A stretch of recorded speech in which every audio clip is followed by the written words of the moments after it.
This video contains news and analysis related to a recent terror attack in Kashmir.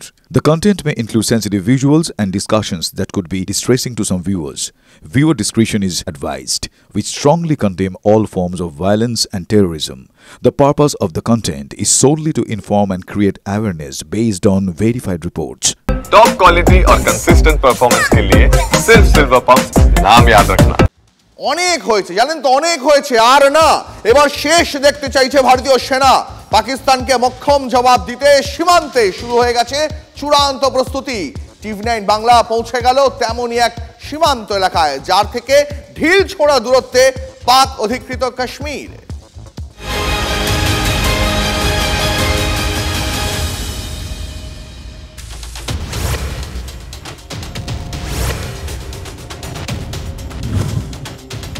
চারদিকে থমকে থাকা পরিবেশ, ঠিক ঝড়ের আগে যেমনটা হয়, যুদ্ধ যুদ্ধ ভাব, যে কোনো মুহূর্তে ঘটে যেতে পারে বড় কিছু।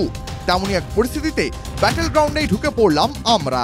উড়ি পুলিশের সুনির্দিষ্ট এরিয়া পেরিয়ে সেনাবাহিনীর নিয়ন্ত্রিত একেবারে উড়ির সব থেকে বেশি নজরদারি যে এলাকায় চলে, অর্থাৎ দুর্গম পাহাড়ি এলাকা, যেখান থেকে ঢিল ছোড়া দূরত্বে পাকিস্তান, যেখান থেকে ঢিল ছোড়া দূরত্বে এই মুহূর্তে পাক অকুপাইড কাশ্মীর। এই উড়ি সেক্টরের দুর্গম রাস্তাতেই বারবার ধরে অনুপ্রবেশের চেষ্টা যেমন ঘটে, ঠিক তার পাশাপাশি উড়ি সেক্টরের ঠিক এই জায়গাতেই সার্জিক্যাল স্ট্রাইক হয়েছিল। 2019-এ এই এলাকা সম্পূর্ণভাবে ফাঁকা করে দিয়ে দেওয়া হয়।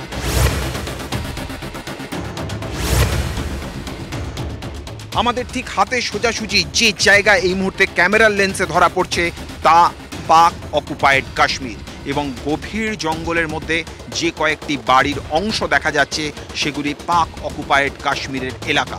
এবং সেই জায়গা থেকে প্রতি মুহূর্তে ভারতের উপরে নজর রাখছে এই মুহূর্তে পাক সেনা। আমাদের ওপরে, আমার ক্যামেরা পার্সনের উপরে প্রতি মুহূর্তে নজর রাখছে পাক সেনা, কারণ তাদের যে দৃষ্টি, তাদের যে দূরবীনের দৃষ্টি, তাতে আমরা স্পষ্ট দেখা যাচ্ছি। আর ভারতীয় সেনা আমাদেরকে সতর্ক করছে যে তাদের হাতে স্নাইপার রয়েছে এবং সেই স্নাইপারের রেঞ্জ প্রায় 1000 মিটার, অর্থাৎ খুব অনায়াসে তারা আমাদের কাছ পর্যন্ত পৌঁছতে পারে। এবং যে জায়গায় আমরা দাঁড়িয়ে রয়েছি অপেক্ষাকৃত নিচু জায়গা, উপরের অংশ অর্থাৎ পাহাড়ের উপরের দিকে অংশে রয়েছে পাক সেনা বা তাদের পাশাপাশি রয়েছে পাক জঙ্গিরা। সূত্রের খবর, পাক অধিকৃত কাশ্মীরের পীর পাঞ্জালের এই জায়গায় ঘাঁটি গেড়ে শতাধিক জঙ্গি। পাক সেনা তাদের সরাসরি মদত দিচ্ছে। যে খবর এই মুহূর্তে ভারতীয় সেনাবাহিনীর কাছে এসেছে তা হচ্ছে এই ফেন্সিং থেকেই, অর্থাৎ পাহাড়ের যে অংশে আমরা রয়েছি ঠিক তার উল্টো দিকে, যেখানে আমাদের ক্যামেরা কোনোভাবেই পৌঁছানো সম্ভব নয়, কারণ সেই জায়গাটি পাক অকুপাইড কাশ্মীর। এই ফেন্সিংয়ের ওপারে পাহাড়ের ঠিক এই অংশের সম্পূর্ণ বিপরীত দিকে ক্রমশ ধীরে ধীরে জমায়েত বাড়াচ্ছে পাক সেনা।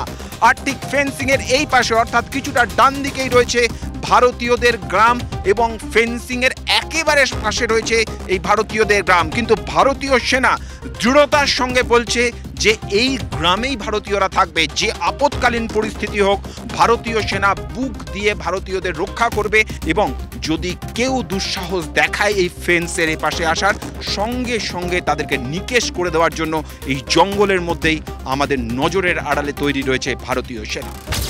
কৌশলগত কারণে এখানে ভারতীয় সেনার মুভমেন্ট কম, তবে আড়াল থেকে চলছে তীক্ষ্ণ নজরদারি।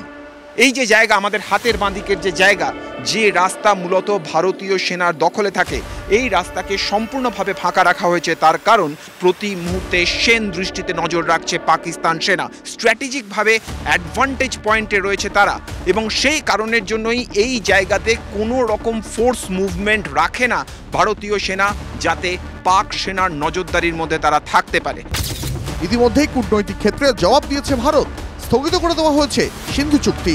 তার ফল ভুগতে শুরুও করেছে পাকিস্তান।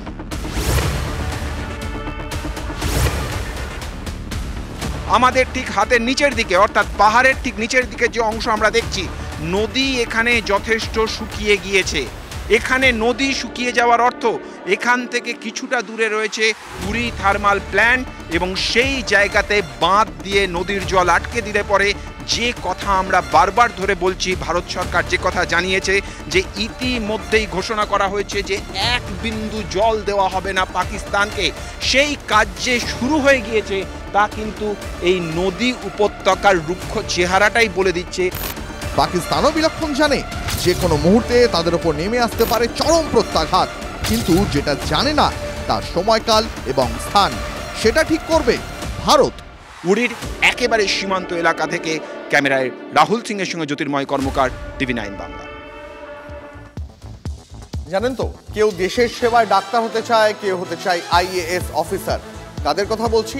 যাদের কথা বলছি তারা সবাই কাশ্মীরের উড়ি সেক্টরের একটি স্কুলের ছাত্রী।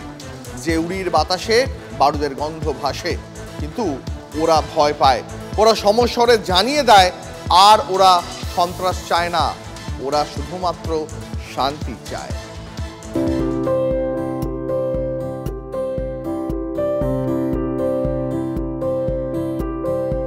कौन सी क्लास में पढ़ते हो? 9th। अच्छा, तो क्या बनना चाहते हो? डॉक्टर। थोड़ा डर लगता है क्या? क्योंकि इधर तो शेलिंग वगैरह भी होता है। No sir. कोई डर नहीं लगता ना? सही है, ये डर नहीं लगना चाहिए। आप क्या चाहते हो, क्या बनना चाहते हो? डॉक्टर। हाँ, IAS ऑफिसर बनना चाहते हो? अच्छा, क्यों IAS ऑफिसर क्यों बनना चाहते हो? अपने देश के लिए बनना चाहते देश के लिए बनना चाहते हो। और ये तो इंडिया का जर्सी पहना है, तो आप क्या बनना चाहते हो? मैं इंजीनियर बनना चाहते हो। तो आप लोगों का क्या लग रहा है कि ये सही हो रहा है? क्या लग रहा है? बहुत सैड। आप क्या चाहते हो? कश्मीर में क्या होना चाहिए? कश्मीर में तो शांति भी रहना चाहिए। बाहर से लोग आके तो बिगड़ रहे हैं, आप लोगों का पढ़ाई भी बिगाड़ते हैं, स्कूल भी बंद होते हैं। हाँ, जितना शांति है उतना फीस देंगे उतना सेटिस्फाइड होगा सब। सही ना? Yes sir. इधर फीस जितना होगा उतना आप डॉक्टर बनने से थोड़ा और हाँ, लेवल अपग्रेड हो जाएगा। अपग्रेड हो जाएगा।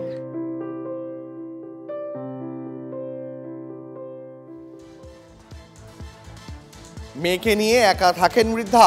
পাক সেনার শেলিংয়ে গুঁড়িয়ে যায় তার বাড়ি। পেহেলগাঁওতে জঙ্গি হামলার পর সন্ত্রস্ত বৃদ্ধা।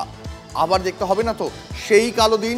আবার বিচ্ছিন্ন করা হবে না তো ভারত পাকিস্তানের মাঝের একমাত্র ছোট লোহার পুল? টেনশনের মধ্যেই LOCতে একমাত্র বাংলা চ্যানেল টিভি 9 বাংলা। আমাদের প্রতিনিধি জ্যোতির্ময় কর্মকারের এক্সক্লুসিভ রিপোর্ট এবার দেখুন LOC থেকে।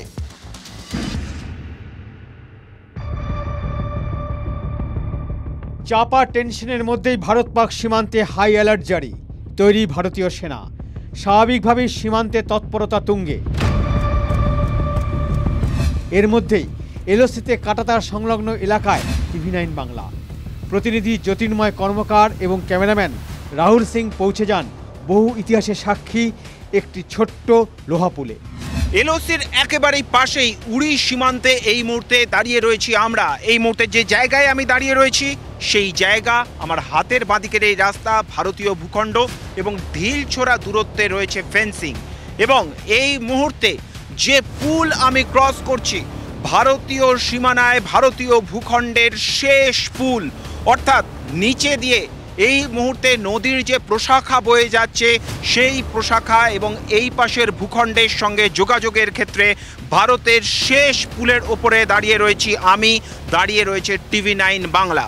এবং এই পুলকে এমনভাবে তৈরি করা হয়েছে যদি কোনো যুদ্ধকালীন পরিস্থিতি তৈরি হয়, যদি কোনো স্ট্র্যাটেজিক রিট্রিটের প্রয়োজন হয়, সঙ্গে সঙ্গে এই পুলকে খুলে দেওয়া হবে যাতে ওপাশের ভূখণ্ডের সঙ্গে যাবতীয় যোগাযোগ বিচ্ছিন্ন হয়ে যায়। সার্জিক্যাল স্ট্রাইকের সময় এই বৃদ্ধার ঘর গুড়িয়ে যায় পাক সেলিংয়ে। সেই অভিজ্ঞতা টিভি 9 বাংলার সঙ্গে ভাগ করে নিলেন বৃদ্ধা। आपका मकान चला गया था उस टाइम? हाँ। अच्छा, कहाँ था आपका मकान? ये रोड के नीचे नहीं, ये तो पुलिस चौकी है। हाँ। पुलिस चौकी के साथ मेरा मकान। अच्छा, पुलिस चौकी के साथ आपका मकान था। जी, तो जी। क्या हुआ उस टाइम? उस जगह ऊपर से छत उसका खत्म कर दिया था अच्छा, फायरिंग के साथ। फायरिंग में खत्म कर दिया पूरा। हाँ। आप लोग भाग गए थे इधर से पूरा सारे? हाँ, भागे थे। उड़ी हाई सिक्योरिटी में थे आप। अच्छा, उड़ी शहर के अंदर थे आप लोग हाँ। सारे।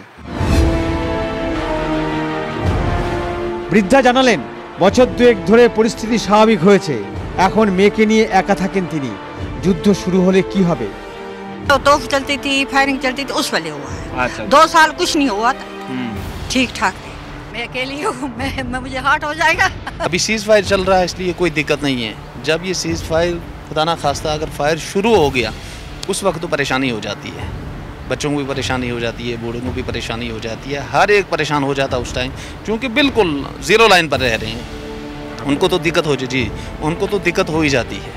জনবিচ্ছিন্ন পাহাড়ি এলাকা এবং এই এলাকায় মানুষের পা একেবারেই পড়ে না, কারণ এই জায়গায় মানুষের গতি প্রকৃতিকে নিয়ন্ত্রণ করে প্রতি মুহূর্তে ভারতীয় সেনা, এবং এই জায়গাতে এই স্ট্র্যাটেজিক লোকেশনের ওপরে নজরদারি চালানো হয়। এবং যে কথা আমি জানালাম যে আবারও যদি পাকিস্তানকে যোগ্য জবাব দেওয়ার সময় আসে, যদি আবারও যোগ্য জবাব দেওয়ার প্রয়োজন পড়ে, তাহলে আরও এক ইতিহাসের সাক্ষী এই নীরব লোহার পুল হতে চলেছে। এই মুহূর্তে উড়ি সেক্টর থেকে ক্যামেরায় রাহুল সিংয়ের সঙ্গে জ্যোতির্ময় কর্মকার, টিভি 9 বাংলা।